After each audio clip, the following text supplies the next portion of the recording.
Como eu estava dizendo, a gente vai falar sobre alegria, né? E tem um versículo lá em Romanos, no capítulo 14, que diz assim, é o apóstolo Paulo falando, ele diz assim: pois o reino de Deus não é comida nem bebida, mas justiça, paz e alegria no Espírito Santo.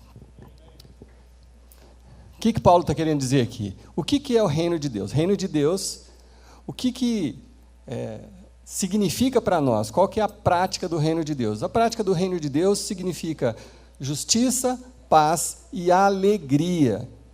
Puxa vida, a gente lê isso, a gente ouve sobre isso, mas por alguma razão, muitas vezes, a gente não vive alegre. Talvez até por influência de igrejas mais antigas, mais tradicionais, onde se colocava um fardo muito grande no cristão. Eu me lembro, quando criança, quando adolescente, se falava muito no inferno, se você não fizer isso, Deus vai te castigar, você vai acabar indo para o inferno, e ai de você, se você morrer num acidente e você não tiver confessado seus pecados, já é passagem direto para o lago de fogo, enxofre, etc. E não era só a igreja evangélica, não. Eu acho que por muito tempo, a igreja, de um modo geral, cristã, usou esse tipo de medo, ao invés de temor de Deus, mas um medo, para fidelizar os fiéis. Talvez era a única estratégia que eles conheciam, ou talvez a que eles achavam a melhor. Mas quando você lê o Novo Testamento, você vê que quando Jesus veio, ele veio para mudar isso. Jesus não trata as coisas dessa forma. Eu não sei se você sabe, eu fiz uma breve pesquisa, mas na Bíblia aparece a palavra alegria 409 vezes a palavra alegria, enquanto a palavra inferno aparece 24 vezes. Sabia disso? 409 vezes a palavra alegria, 24 vezes a palavra inferno. O que será? Qual das duas coisas para Deus é mais importante? Não é meio óbvio, mas de alguma forma a gente fica com esse medo. Parece que quando você vai se envolver com a igreja ou com Deus, você tem esse medo de que daqui para frente não pode isso, pode aquilo, não pode aquilo, se eu não fizer as coisas direito, Deus vai me castigar, e ai de mim se eu não confessar os meus pecados e tiver um acidente de carro, e você vive tenso. E quando a Bíblia e o Novo Testamento nos ensinam o contrário, principalmente quando Jesus foi anunciado. O que aconteceu quando Jesus foi anunciado? Os anjos chegaram para os pastores e disseram assim: eis que vos trago o quê? Boa nova de quê? De grande alegria. Gente, vamos comemorar porque nasceu o Salvador. Foi essa a boa nova, o Evangelho, né, que significa boa nova. A boa nova de Deus é: Jesus nasceu para que tenhamos alegria. Mas, por algum motivo, a gente às vezes não vive isso. E a Bíblia toda está recheada disso. Se você for lá em Davi dizia o seguinte: encheste o meu coração de alegria maior do que a daqueles que têm fartura de trigo e vinho. Olha, lá na época de Davi está falando assim: Deus, o Senhor me deu tanta alegria, uma alegria tão grande, que é maior do que aquelas pessoas que têm fartura. Tem muito dinheiro, são ricos e tal, a minha alegria é maior do que a deles. Quer dizer, Davi já estava nos dizendo que a alegria não tem a ver necessariamente com as circunstâncias à sua volta, mas com algo que você consegue do Senhor, né? Outra vez, o salmista diz o seguinte, Davi diz assim: mudaste o meu pranto em dança, a minha veste de lamento, quer dizer, mudaste o meu sofrimento em vestes de alegria. Percebe? Aí, o filho de Davi, Salomão, ele diz assim: a alegria do coração transparece no rosto. Quem aqui já ouviu a expressão que a beleza é alguma coisa que vem de dentro? Vocês já ouviram isso? Talvez seja fácil para Gisele Bündchen falar isso, né? Falar, não, beleza é uma coisa que vem de dentro, porque ela tem uns traços maravilhosos, etc. Mas, pensa bem, o que faz a diferença entre a Gisele Bündchen e tantas outras modelos? Não é o traço, não é o nariz, não é o olho, é exatamente algo que vem de dentro dela, que faz dela mais bonita, não é a questão do traço. Então, Salomão estava certo quando escreveu isso, né? E aí ele, por outro lado, ele diz, mas o coração angustiado oprime o espírito. O coração angustiado oprime o espírito. Aí Salomão ainda fala uma outra vez assim, um olhar animador dá alegria ao coração. Olha, só de você olhar com alegria, com ânimo para uma outra pessoa, você enche o coração de alegria. Um olhar animador dá alegria ao coração. E as boas notícias dão saúde, porque elas revigoram os ossos. Percebe? Jesus, quando ele estava falando da parábola dos talentos, ele diz assim o seguinte, no final ali, Mateus 21. O Senhor respondeu, Jesus estava contando uma parábola, né? Mateus 25. Jesus estava contando uma parábola de pessoas que receberam talentos, multiplicaram e vieram apresentar, quer dizer, bons servos. Aí Jesus fala assim, muito bem, servo bom e fiel, você foi fiel no pouco, eu o porei sobre o muito. Venha e participe o quê? Da alegria do Senhor. Tá bom, ok. Até aqui, talvez todo mundo concorde, e todo mundo pode estar, a maioria de vocês talvez esteja pensando assim, beleza, pastor, eu gostaria de ter alegria, mas eu não tenho. Ou não estou vivendo um momento de alegria. Como é que eu faço isso? É possível, na minha situação, eu ainda assim ter essa alegria? Eu quero mostrar para vocês hoje, se Deus assim nos permitir, sim, é possível. E a sua alegria não depende das circunstâncias que são à sua volta.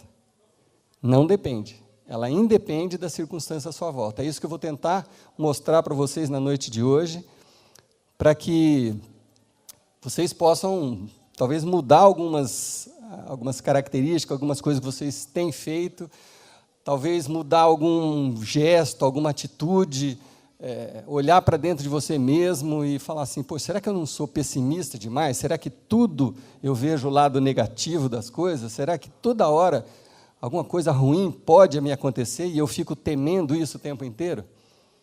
Eu gostaria de viver essa alegria que a Bíblia nos apresenta, que Jesus nos apresenta. Como que eu faço isso? Então, vamos embarcar numa viagem, numa história aqui, que talvez, e eu creio que pode ajudar você a viver uma alegria hoje, do jeito que você está, sem que as circunstâncias mudem. Mas eu vou te dizer uma coisa, muito importante. Quem sabe, você vivendo uma alegria hoje, independente das circunstâncias, você mude as circunstâncias. Você acredita nisso? Eu creio nisso. Eu creio nisso.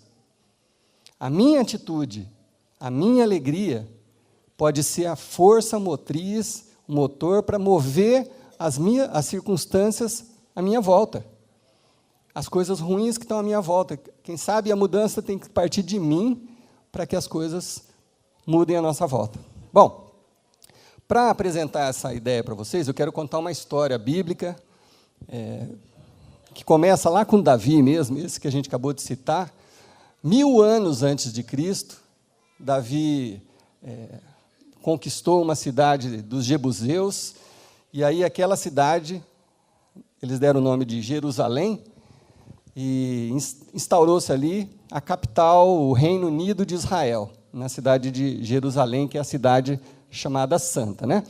Então, Davi reinou, foi poderoso, começou a construir um templo para o Senhor na cidade de Jerusalém, juntou os melhores artesãos, os marceneiros, uma melhor equipe possível para construir um templo que pudesse guardar a arca da aliança, que estava perdida e que Davi resgatou, e ele queria que esse templo fosse feito em Jerusalém para que Deus fosse adorado ali naquele lugar. Então ele trabalhou juntando muito material, mas ele não conseguiu terminar o serviço do templo, e ele deu essa tarefa ao filho dele, Salomão. Salomão, sim, já tinha muitas das coisas separadas por Davi. Salomão investiu tempo e energia, e eles fizeram o templo onde habitaria a arca do Senhor e onde as pessoas iriam adorar a Deus em Jerusalém. Como vocês sabem, Salomão é considerado o homem mais sábio de todos os tempos, depois de Jesus, né? Ele foi um rei muito abençoado por Deus, muito próspero, um sábio mesmo, escreveu os provérbios, escreveu Eclesiastes, os cânticos. Então, esse era Salomão, filho de Davi. E quando ele estava reinando, prosperou demais o Israel. Todo o povo prosperou e eles ficaram muito poderosos.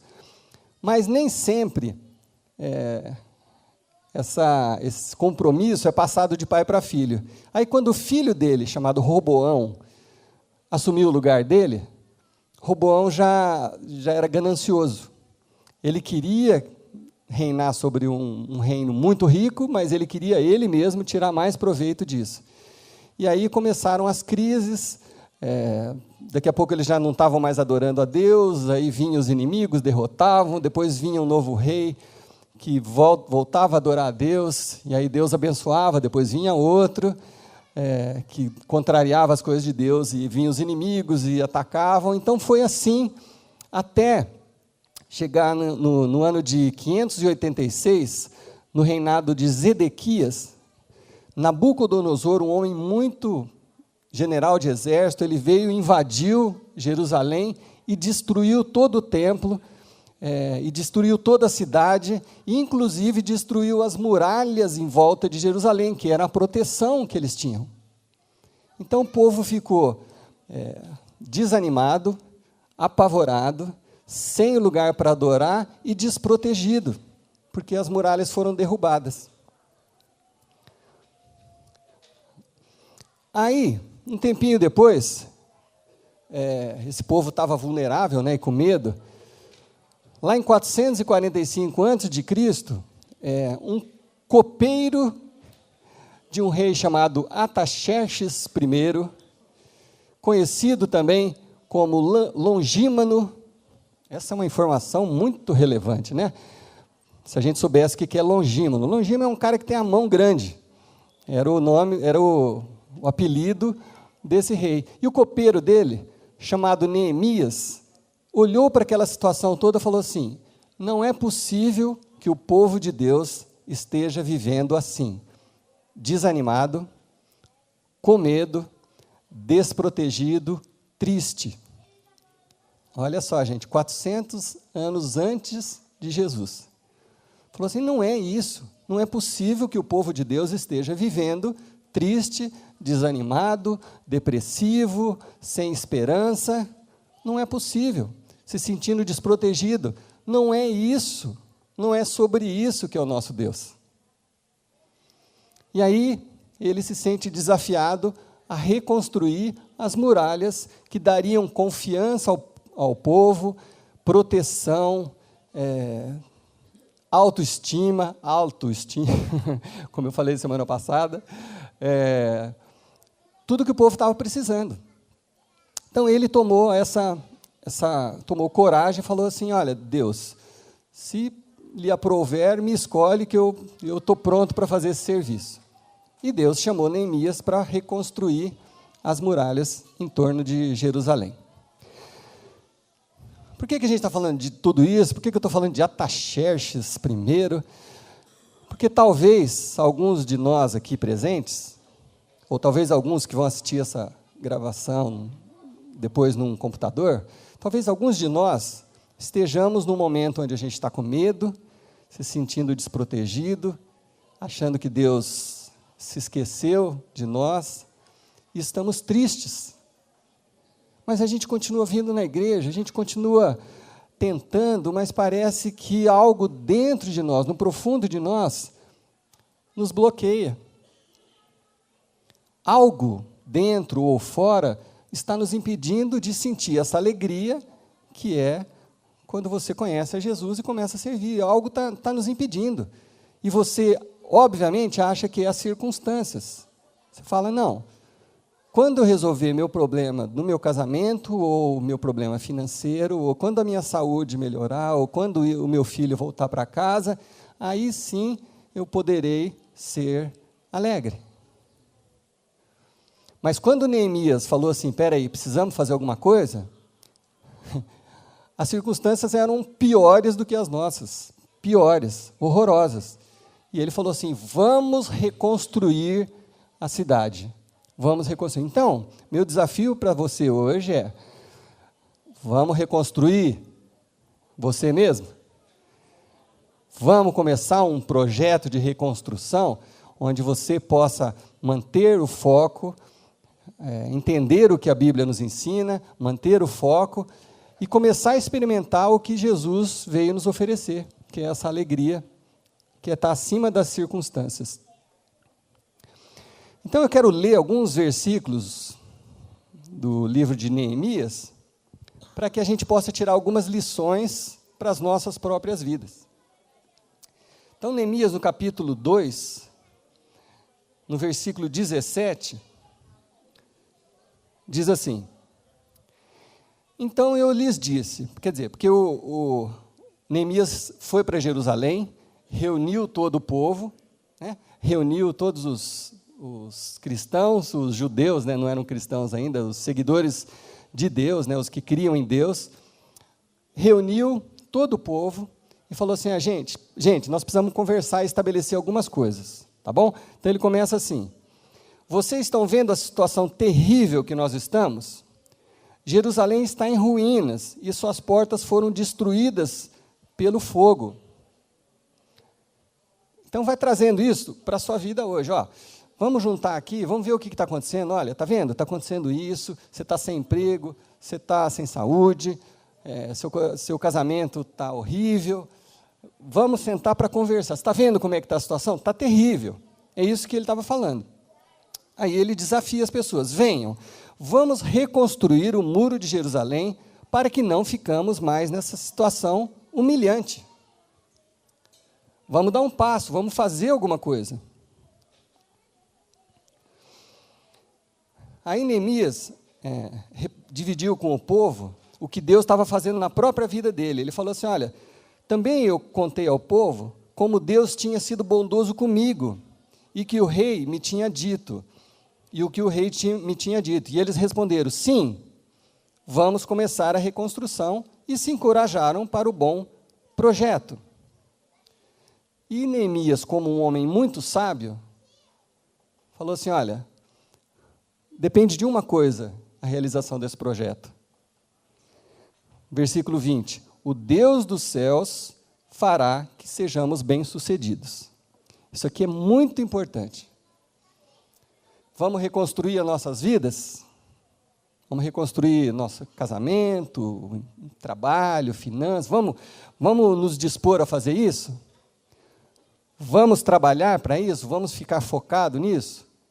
Se a gente fizer isso, é o Senhor que vai fazer com que sejamos bem-sucedidos. Agora, se o Neemias ficasse lá, no palácio, tranquilão, servindo vinhozinho para o rei, e tendo um monte de folga, e tranquilo, vivendo dentro do palácio, nada disso teria acontecido. Ele teve que sair, pedir licença para o rei, ir até lá, lutar junto com o povo, para que isso acontecesse. Eu sei que, quando é com a gente, né, às vezes a gente fica com medo, a gente fica desanimado, e a gente embola os sentimentos nossos, né? Mas a gente precisa aprender a lidar com as coisas frente a frente, sabe? Honestamente com as coisas, olho no olho. A gente precisa aprender a lidar com isso. O próprio Jesus, muito mais adiante, viveu também um momento de extrema tristeza. Não sei se vocês se lembram. Jesus, quando estava próximo de ser crucificado, ele disse o seguinte, ele disse assim, a minha alma está Jesus falando, a minha alma está profundamente triste, numa tristeza mortal. E aí ele chamou os amigos para que estivessem com ele, fiquem aqui e vigiem comigo.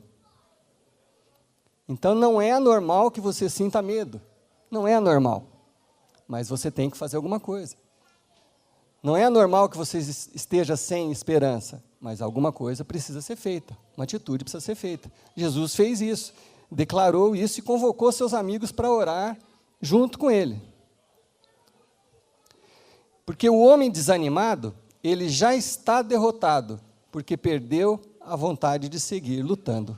O homem desanimado já está derrotado. Você sabe o que significa desanimado?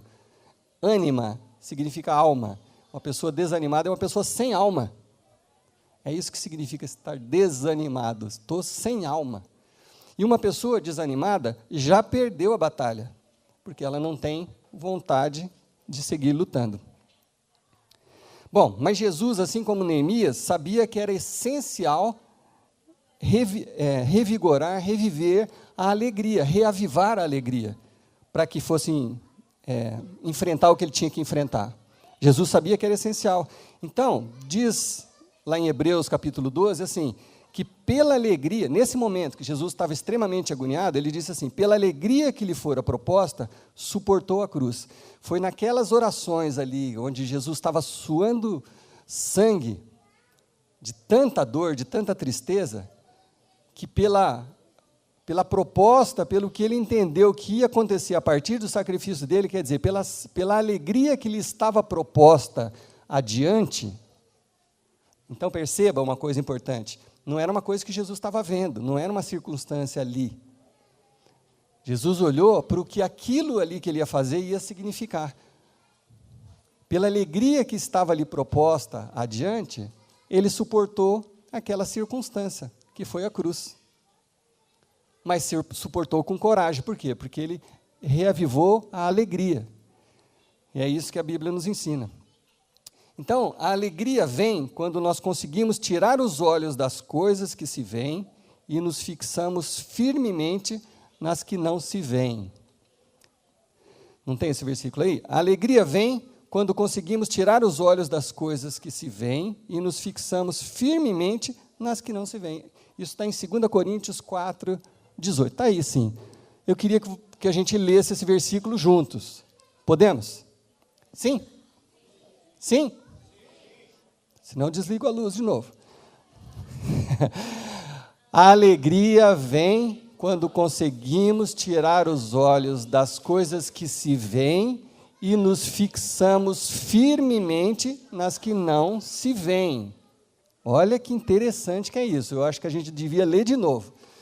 A alegria vem quando conseguimos tirar os olhos das coisas que se veem e nos fixamos firmemente nas que não se veem. Percebe? Então, a alegria não está relacionada com aquelas coisinhas que estão do seu lado. Segunda-feira vai chegar e eu tenho que pagar aquilo, e a doença, é aquela virose. Não. É fixar os olhos nas coisas que não se veem, que estão adiante, as coisas que lhes estão propostas por Deus. É esse que é um dos segredos. Bom, Neemias reuniu o povo, começaram a trabalhar. Vamos reconstruir aí, Neemias dividiu, vocês daqui vão cuidar da entrada da direita, vocês daqui da outra porta, vocês aqui vão reconstruir o muro do lado esquerdo. Dividiu as tarefas e todo o povo começou a trabalhar. Obviamente que ele sofreu retaliações, porque quando você está se reconstruindo, ou quando você está reconstruindo muralhas, seja lá qual for a situação, você é atacado. É inveja, a gente que começa a reclamar, a gente que fala, isso não vai dar certo. Isso sempre acontece, já aconteceu aqui com Neemias e acontece com você também.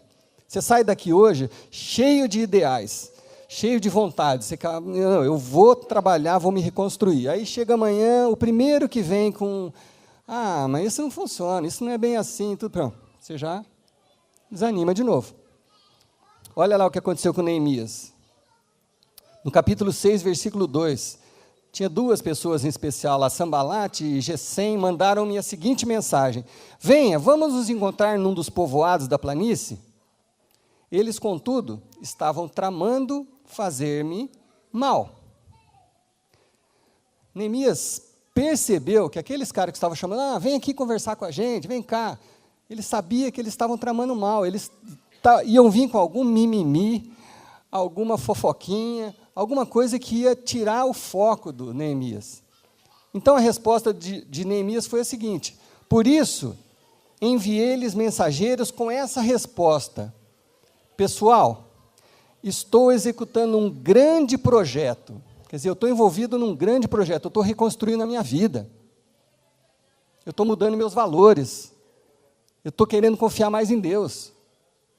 Eu estou num projeto muito grande, que é a minha vida com Deus. E eu não posso descer aqui dos andaimes que eu estou trabalhando. Não posso, eu estou envolvido num projeto grande. Por que parar a obra para ir me encontrar com vocês? Quer dizer, ele está falando isso seria perda de tempo. Eu não vou parar enquanto a obra não terminar. Isso chama foco. Eles me mandaram 4 vezes a mesma mensagem, em todas elas eu lhes dei a mesma resposta. Percebe? Então assim, você quer reconstruir a sua vida? Primeira coisa que você precisa entender, as coisas não estão... a sua fé não pode estar baseada na coisa que você está vendo ali, mas numa coisa que você não vê. No que Deus pode te trazer. A sua alegria está baseada nisso, sabe? No que Deus pode fazer com você. E se você começar a reconstruir a sua vida, se você quiser mudar esse seu jeito e passar a ser uma pessoa conhecida como alegre, olha, aquela pessoa é alegre. Pô, mas ele não mora de aluguel, numa casa não sei o quê, não tem carro, anda de ônibus. E daí? E daí? Eu não sei você, mas as pessoas mais alegres que eu conheço, alegres de verdade, felizes, não são as pessoas que têm mais dinheiro. Isso acontece com vocês também? Não é só comigo? Sim ou não? Então tem gente que conhece. Comigo é assim, olha, eu conheço gente que tem muito dinheiro e conheço gente que não tem quase nada de dinheiro. Eu garanto que a esmagadora maioria dos que têm menos são mais felizes do que aqueles que têm muito. A minha experiência é essa, verdadeira mesmo. Bom, mas enfim. Com isso que Neemias está falando, então, primeira coisa é a fé, é crer, não ficar olhando para as circunstâncias. Segunda coisa é manter o foco, é isso que nós acabamos de ver. Distrações vão surgir a toda hora, gente querendo tirar você, te desanimar, vir com conversinha, falar mal de alguém. Aí você fala assim, estou empolgado, nossa, estou indo lá na capela, nossa, que legal, gosto do louvor. Pastor, mais ou menos, mas o louvor é muito legal naquela igreja. Você está todo empolgado. Aí o cara fala, mas você sabe que aquela moça que canta, não sei o quê, né? Sabe, já vem com mimimi, com as conversinhas. Mas porque lá teve uma vez que não sei o quê. Gente, se você quiser mudar alguma coisa na sua vida, você tem que focar. E não pode dar ouvido para esse tipo de coisa. Eu tenho um pastor amigo meu que ele fala assim, se você for vir falar de alguém para mim, só vem falar se for coisa boa, se for coisa ruim, eu não quero ouvir. Não interessa, você vem vir falar do outro. Se o outro estiver passando por uma dificuldade, ele vem conversar comigo, mas não vem falar coisa ruim de alguém para mim. Se a gente aprendesse a viver assim, a gente seria muito mais feliz também. Mas, enfim. Enfim, Neemias juntou todo mundo. Em 52 dias, eles reconstruíram todos os muros em volta de Jerusalém. 52 dias. Isso significa que se você começar a reconstrução hoje, da sua vida, dos seus muros, dia 26 de setembro, você conclui a obra. Amém? Claro que isso aqui é um símbolo, uma brincadeira, enfim, mas imagina a dificuldade de você construir um muro em volta de uma cidade. Em 52 dias, eles construíram um muro que ficou durante 150 anos destruído. O que a gente percebe nisso? Quando o povo está unido, quando está junto, no mesmo propósito, focado, Deus abençoa. Amém? E quando Deus abençoa, você faz em 52 dias o que ficou 150 anos destruído. Então, não sei quantos anos você tem, cada um de vocês, eu não sei há quanto tempo você anda desanimado, há quanto tempo você anda triste. A palavra de Deus nos diz, se você entrar nessa jornada de reconstruir a si mesmo, sobre novos valores, crendo, tendo fé, mantendo o foco, você vai reconstruir a sua vida. Amém? Você vai reconstruir a sua vida, você vai colher os resultados que você não está colhendo hoje. Você vai ser uma pessoa considerada alegre. Aquela pessoa é alegre. Eu não sei nem porquê, mas é alegre. Ela está sempre alegre, ela sempre tem um olhar que alimenta o meu coração. Aquela pessoa, quando ela chega, parece que ela ilumina. A gente não... até tem tudo a ver com o que aconteceu hoje aqui, né? Quando vem a luz, isso não é tão legal? Você não quer ser uma pessoa que chega num lugar e a luz chega junto com você?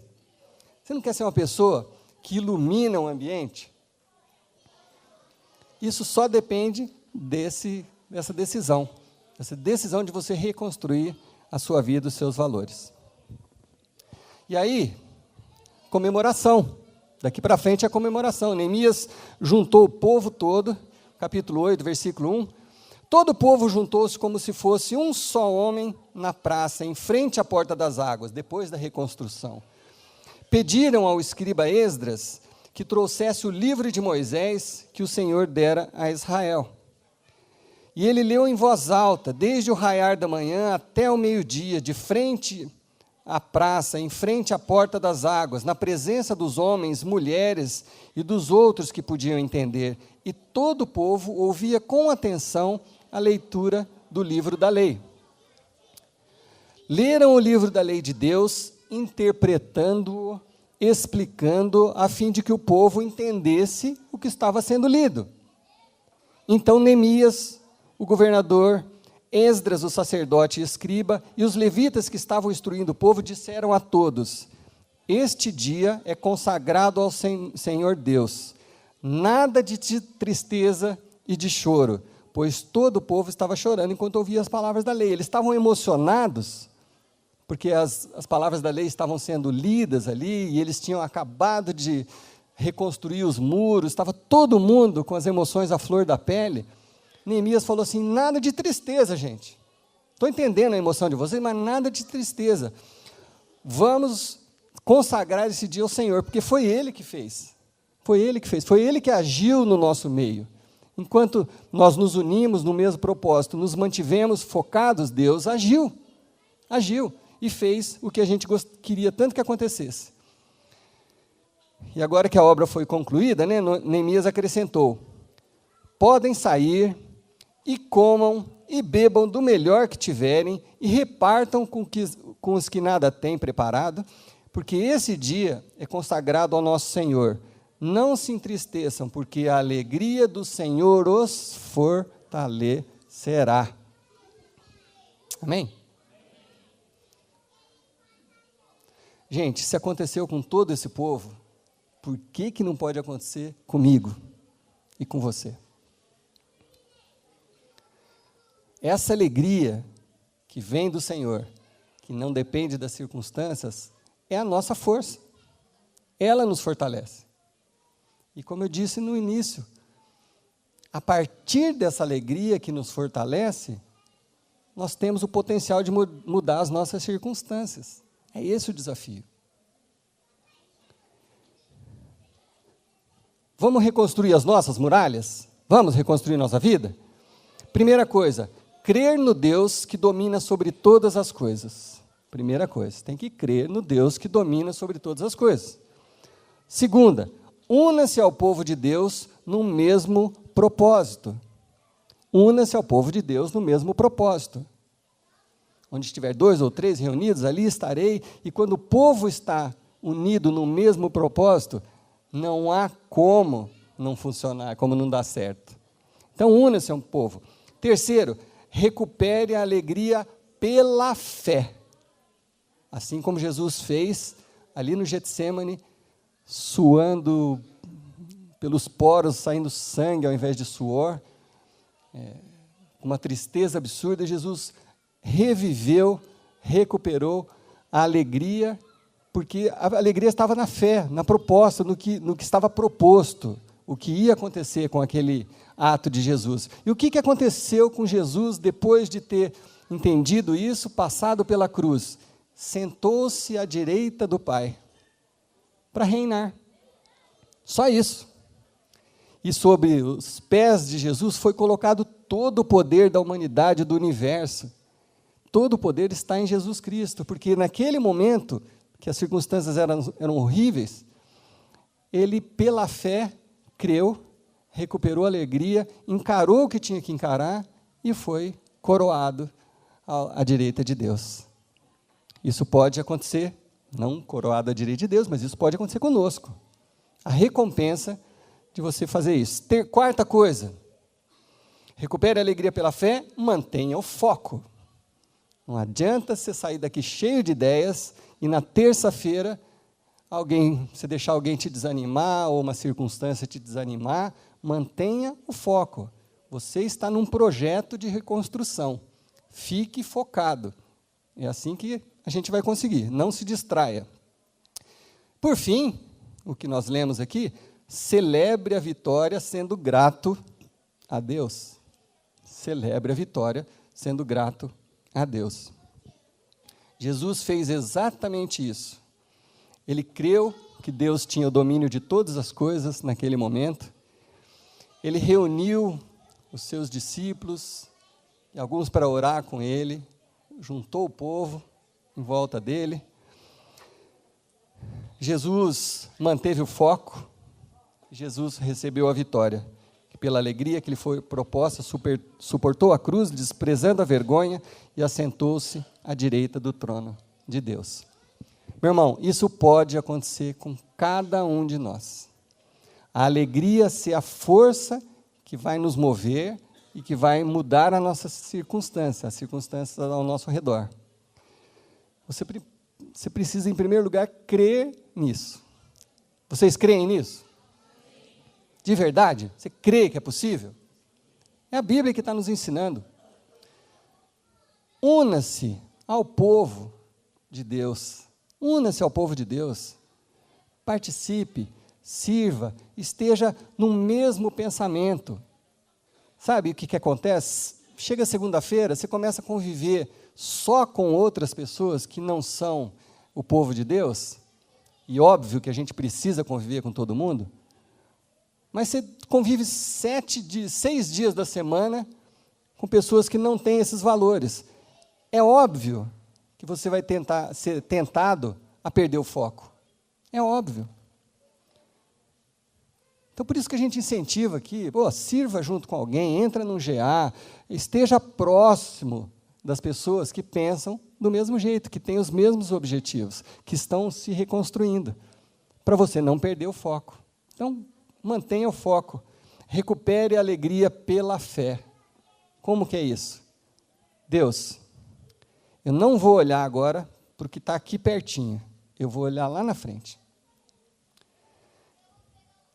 Eu vou olhar lá na frente porque eu sei que o Senhor está comigo. E se o Senhor está comigo, eu estou feliz, eu estou alegre. A minha alegria não depende do que está acontecendo aqui, mas de onde eu vou chegar. Então, com fé nesse Deus, eu posso viver hoje a alegria sem que as circunstâncias ainda tenham sido mudadas. Mas eu posso viver. Por quê? Porque essa alegria vai me fortalecer. Amém? Por fim, a gente tem 52 dias aqui para a gente marcar uma festa. Para celebrar a nossa reconstrução do nosso caráter, da nossa alma, do nosso espírito, da nossa alegria. Amém? É brincadeira a questão dos 52 anos, tá? Dias, não leve isso a sério. Mas leve a sério essa proposta que Neemias nos ensina, que a Bíblia nos ensina, porque isso sim pode fazer diferença na sua vida. Amém? Vamos orar então, e eu quero que o pessoal do louvor toque aquela música que fala de alegria, que a gente ia tocar na abertura, mas a gente vai tocar agora, tá bom? Paizinho, muitíssimo obrigado pela chuva que caiu hoje, Senhor Deus, porque a gente orou tanto tempo pela chuva e o Senhor mandou a chuva. E as plantas estão felizes, nós estamos felizes, o ar está melhor. Muito obrigado, Deus. Quero te agradecer até pelas circunstâncias que a gente enfrentou aqui no começo do culto, sem luz, mas a tua luz estava aqui do mesmo jeito. Eu acho que o Senhor permitiu que isso acontecesse para que a gente pudesse enxergar a verdade dessa mensagem. As circunstâncias eram adversas, mas a luz estava aqui do mesmo jeito. Nada mudou. Então, que essa verdade, Deus, fale aos nossos corações e traga transformação nas nossas vidas, Pai. Que a gente possa crer no Senhor, ter fé de que o Senhor está conosco, o Senhor quer a nossa alegria e essa alegria pode transformar a nossa realidade. Eu peço que o Senhor esteja de forma importante, definitiva, falando aos corações e às mentes, Senhor Deus, e que a gente permaneça focados nessa busca, para que a gente possa celebrar muita coisa junto ainda nesse lugar, em nome do Senhor Jesus Cristo. Amém.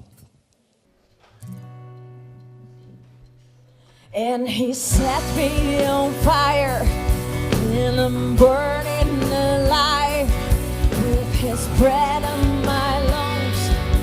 I am coming undone, and he set me on fire, and I'm burning alive with his breath in my lungs. I am coming undone, and I cannot hold it in, remain composed. Love's taking over me, and so I propose letting myself go.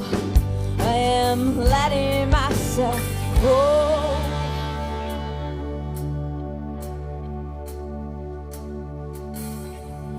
You are my joy, you are my joy, you are my joy, you are my joy. You are my joy, you are my joy, you are my joy, you are my